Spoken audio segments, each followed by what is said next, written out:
Hello दोस्तों, नमस्कार। मैं हूं सत्यम और आप सभी देख रहे हैं सम्राट की आवाज। दोस्तों, जैसा कि आपने थंबनेल देख के समझ गए होंगे कि आज हम किस मुद्दे पे बात करने वाले हैं। तो दोस्तों, आज का मुद्दा है कि यूपीआई से अगर ट्रांजैक्शन फेल हो जाता है तो वो कब तक मिलेगा, कैसे मिलेगा और ऐसा ट्रांजैक्शन फेल क्यों हो जाता है। तो दोस्तों, सभी सवालों के जवाब मैं दूंगा, तो बने रहें वीडियो के अंत तक और आपके सभी सवालों का समाधान मिलेगा। और यूपीआई ट्रांजैक्शन से फेल रीजन क्या है, कैसे रिफंड मिलता है, सभी सवालों के जवाब मिलेंगे आपको। वीडियो में अंत तक बने रहें। तो दोस्तों, नमस्कार, मैं हूं सत्यम और यूपीआई ट्रांजैक्शन फेल के कई रीजन हो सकते हैं।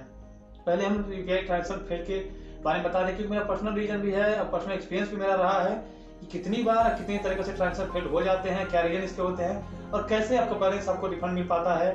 इसके बारे में मैं अपना पर्सनल एक्सपीरियंस शेयर करना चाहता था। मैं चाहता था कि लोग और लोग भी जानकारी हो सके। और मैं इसी सेक्टर से वर्क भी करता हूँ। मैं सीएसपी बैंकिंग वर्किंग काम भी करता हूँ, तो इसीलिए मुझे इसमें ज़्यादा एक्सपीरियंस है। तो मैं अपने एक्सपीरियंस आपको शेयर करना चाहूँगा।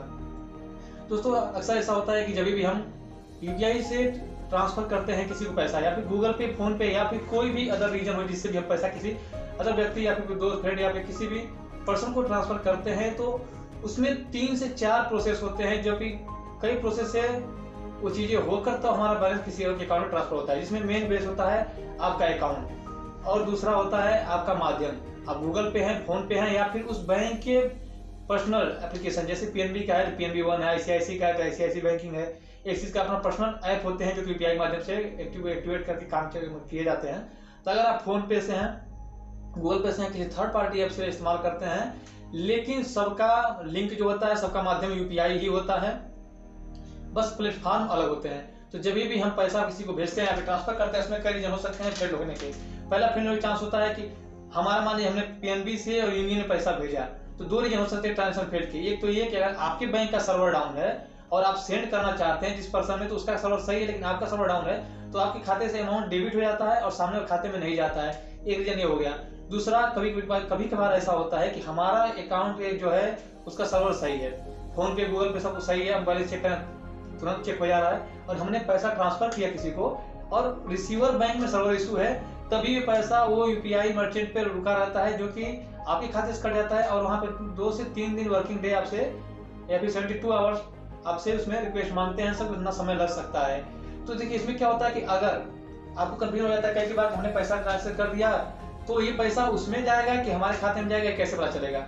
दोस्तों देखिए, फोन पे और गूगल पे, अगर फोन पे आप इस्तेमाल करते हैं तो उसमें कॉन्टेक्ट सपोर्ट या फिर टिकट जनरेट का ऑप्शन देता है, जहाँ पे आपको अगर हिंदी, इंग्लिश, जिस भाषा में आप उनसे चैट करना चाहते हैं, आपकी सभी समस्याओं का समाधान वहाँ पे यूपीआई ऑप्शन में ही वहाँ पे देता है। आप वहाँ चैटिंग करके उनसे बात कर सकते हैं या फिर उनके कस्टमर के नंबर पे कंप्लेन कर सकते हैं। लेकिन अक्सर आप किसी थर्ड पर्सन ऐप का इस्तेमाल करते हो, तो आपको वहाँ कंप्लेन नहीं करके आपको अपने बैंक से या फिर अपने ही बैंक से कंप्लेन करना चाहिए।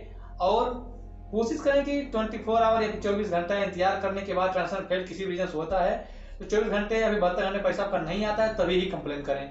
लेकिन आपको अपने पैसे का जल्दी है कि मैं चाहते हैं कि पैसा जल्दी आ जाए, आपको शक हो रहा है कि खाते में जाएगा कि हमारे नहीं जाएगा, तो आप तुरंत अपने कस्टमर बैंक को, कस्टमर केयर को कंप्लेन कर सकते हैं, जो कि पैसा मिनिमम 2 से 3 दिन में वापस आ ही जाता है। 90% चांसेस यही होते हैं। और कैसे पता चलेगा कि पैसा आपके खाते में आएगा कि उसके खाते में जाएगा। दोस्तों, जब भी पैसा ट्रांजेक्शन करते समय आपको उसमें रीजन दिखा देता है, ट्रांजेक्शन फेल का रीजन शो करता है आपको कि मतलब हमने पैसा जिसको यूपीआई मर्चेंट को मैंने भेजा है, तो बताएगा कि रिसीवर बैंक सर्वर डाउन, या फिर आपका खुद बताया कि सर्वर डाउन या फिर नॉट रिसीवेबल करके जो भी रीजन है आपको तुरंत मेंशन कर देता है, वहां लिख देता है।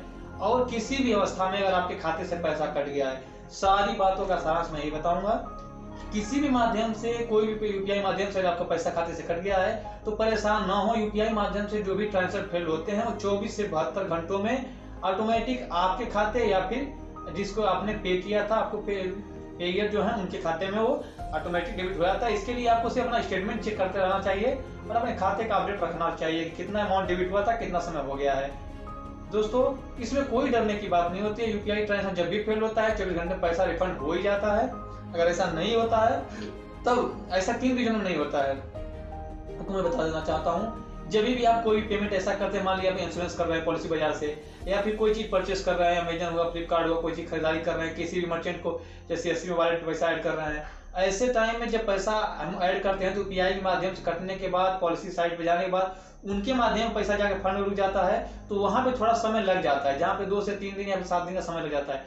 लेकिन यूपीआई के द्वारा कटा हुआ पैसा अधिकतम समय नहीं लेता, कम से कम ही समय में, क्योंकि जितने भी ट्रांजेक्शन फेल्ड के रीजन होते हैं सबसे कम समय में आपका पैसा यूपीआई का ट्रांजेक्शन फेल्ड वाला ही पैसा आपके खाते में आता है। तो दोस्तों सभी बातों का एक बात कि सब कभी भी पैसा ट्रांजेक्शन फेल्ड हो जाए यूपीआई का तो आप टेंशन ना लें, ऑटोमेटिक 24 से 72 घंटे खाते में पैसा रिफंड हो जाता है। अगर ऐसा नहीं होता है, अगर आप चाहते हैं कि तो जल्दी हो जाए तो आप ट्रांजेक्शन फेल्ड के तुरंत बाद कस्टमर केयर, अपने बैंक के कस्टमर केयर एग्जीक्यूटिव से बात करके अपनी प्रॉब्लम उन्हें बताएं और वहां कंप्लेंट दर्ज कर दें, जिसपे कार्यवाही जल्दी हो जाती है।